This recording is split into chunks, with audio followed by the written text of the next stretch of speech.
When you begin to truly identify and destroy the limiting beliefs that silently restrict your potential, something extraordinary happens inside you.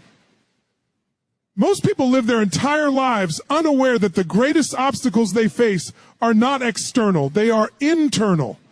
These beliefs operate like invisible boundaries, shaping how you think, how you act, and ultimately how far you allow yourself to go. You can have talent, intelligence, passion, even opportunity, but if deep inside you're carrying a belief that says you're not enough, or you can't do it, or you don't deserve it, then you will sabotage your own progress without even realizing it. These beliefs don't shout, they whisper. They whisper at the exact moment when you're ready to take a step forward, and instead of moving with certainty, you hesitate. That hesitation grows into doubt, and doubt becomes a wall. A wall you never consciously chose, but one you reinforce every time you surrender to it. The first step in breaking these limitations is awareness. You cannot change what you refuse to acknowledge. So you start asking yourself questions that cut deep. What belief is driving this fear? What belief is making me hold back? What belief is convincing me that I should settle? And when you ask these questions honestly, you begin to uncover patterns, words, memories, experiences that you've been replaying for years. Maybe someone told you that you weren't smart enough and you absorbed that like truth. Maybe you failed once and convinced yourself that failure is your destiny. Maybe the world around you reinforced mediocrity and you learned to shrink instead of stand tall. These beliefs are not facts. They are old stories. Stories created in moments of pain, moments of confusion, moments when you didn't have the tools you have now. But stories only have power when you keep repeating them. When you shine a light on these beliefs, you begin to see how irrational they really are. Think about it. How many times in your life did you overcome something you didn't think you could? How many times did you adapt, find a way, figure things out, survive, push through, yet your limiting beliefs ignore all of those victories? They focus only on the moments where you struggled. This is why identifying them is so powerful. Once you see the pattern, once you see how these beliefs operate, you can begin to disrupt them. Because the moment you question a limiting belief, you weaken it. And the moment you replace it with a more empowering belief, you transform your psychology from the inside out. Destroying these beliefs requires emotional intensity. The human mind does not change through passive thinking. It changes through powerful emotional experiences. You have to get to a place where you are no longer willing to accept the lies you've been living in. You have to reach the point where you say, enough. I'm done living below my potential. This is the moment where transformation begins. It's not about pretending everything is perfect. It's about recognizing that you have the ability to rewrite the narrative of your life. Because your life is not determined by your circumstances, it's determined by the meaning you give those circumstances. When you change the meaning, you change the experience. A limiting belief is nothing more than a thought you've repeated enough times that you started to trust it. Maybe it came from fear. Maybe it came from your environment. Maybe it came from a moment when you felt powerless. But you are not that same person anymore. You have more knowledge, more strength, more awareness, more resilience than you did when those beliefs were formed.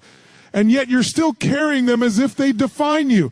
This is why destroying them is so crucial, because the life you want requires a different version of you. The version that refuses to let old fears dictate your future. The version that understands that beliefs are choices and choices can be changed. Once you recognize a limiting belief, the next step is to challenge it with evidence. You ask yourself, is this actually, when you begin to understand that you are far more resourceful, capable, and powerful than the stories you tell yourself, everything in your life starts to shift. Human beings are not limited by the circumstances around them. They are limited by the psychology within them. Most people underestimate themselves not because they lack talent, potential, or opportunity, but because they have repeated a story for so long that it begins to feel like the truth. These stories become mental habits, quiet narratives you whisper to yourself about who you are and what you can or cannot do. And once you accept these narratives as reality, you stop accessing the deeper strength, creativity, and resilience that have always been inside you. You have to realize something fundamental about human nature. People don't act based on who they truly are. They act based on who they think they are. When you tell yourself you're not ready, you don't move forward. When you tell yourself you're not strong enough, you don't even try. When you tell yourself you're not the kind of person who succeeds, your brain accepts that as a command and stops searching for solutions. But the opposite is also true. The moment you begin telling yourself a different story, one based on possibility rather than limitation, your brain starts scanning the world differently. It starts looking for opportunities, ideas, and pathways that were always there but hidden beneath the weight of your old beliefs. People think they need more resources, more money, more support, more time, but what they truly need is access to their own internal resourcefulness. Because when you tap into resourcefulness, you find a way through anything. Resourcefulness is creativity, determination, focus, courage, persistence, hunger, and adaptability all working together. When you tap into that state, you become unstoppable. You stop waiting for conditions to be perfect. You stop waiting for someone to save you. You stop waiting for everything to be easier. You start using what you have right where you are, and you begin to build momentum toward what you truly want. It's not about what's missing. It's about what you're refusing to recognize within yourself. There are people who built empires after being told they would never succeed. People who rose from poverty, trauma, rejection, or failure because they tapped into parts of themselves that had been dormant for years. The only difference between them and the person who gives up is the belief that they could find or create a way forward. It's not magic. It's not luck. It's the relentless decision to trust in their own capability even when evidence was limited. It's the willingness to push beyond comfort and embrace uncertainty. It's understanding that potential isn't something you wait for, it's something you cultivate through action. You have patterns of strength inside you that you haven't accessed in a long time. Think about the moments in your life when you were under pressure, facing uncertainty, dealing with adversity, and yet somehow you still handled it. You adapted, you improvised, you learned, you endured. In those moments, you were tapping into your real power. But because you were focused on surviving rather than analyzing, you didn't label yourself as powerful. You didn't recognize that you had just demonstrated resilience, courage, emotional intelligence, problem solving, and grit. Those abilities are not occasional. They are part of your identity, but you only see them when circumstances force them out of you. Imagine what happens when you start bringing that strength out intentionally instead of accidentally. The stories you tell yourself about your limitations are often borrowed from the past. They came from experiences where you felt unprepared, unsupported, or afraid. And because the pain was real, you assumed the conclusion was real too. But pain is not a prophecy. Failure is not a definition. And doubt is not a destiny. The truth is that every person you admire has gone through moments of uncertainty, fear, and inadequacy. What separates them from the rest is that they chose a different interpretation. When they felt fear, they saw it as a signal to grow. When they felt unprepared, they saw it as an invitation to evolve. When they faced obstacles, they saw them as opportunities to strengthen their mind.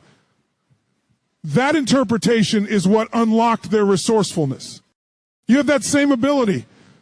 The challenge is that you've been conditioned to focus on what you lack rather than what you possess. But the moment you shift your focus to your strengths, your experiences, your ideas, your creativity, your ability to learn, everything changes. You begin to make decisions not from a place of fear, but from a place of power. You begin to trust your instincts. You begin to act boldly, not because you have all the answers, but because you trust your ability to figure things out along the way. That is what true capability looks like. It's not knowing everything. It's believing in your capacity to grow through anything. And when you start believing in that capacity, you stop outsourcing your power. You stop depending on external approval, external motivation, external validation. You begin to rely on something far more stable, your inner certainty. That certainty is not arrogance. It is alignment with your true potential. It is the recognition that your life changes in proportion to the level of belief you place in yourself. The more you trust in your own resourcefulness, the more you take bold, confident actions. The more actions you take, the more evidence you create. And the more evidence you create, the stronger your belief becomes.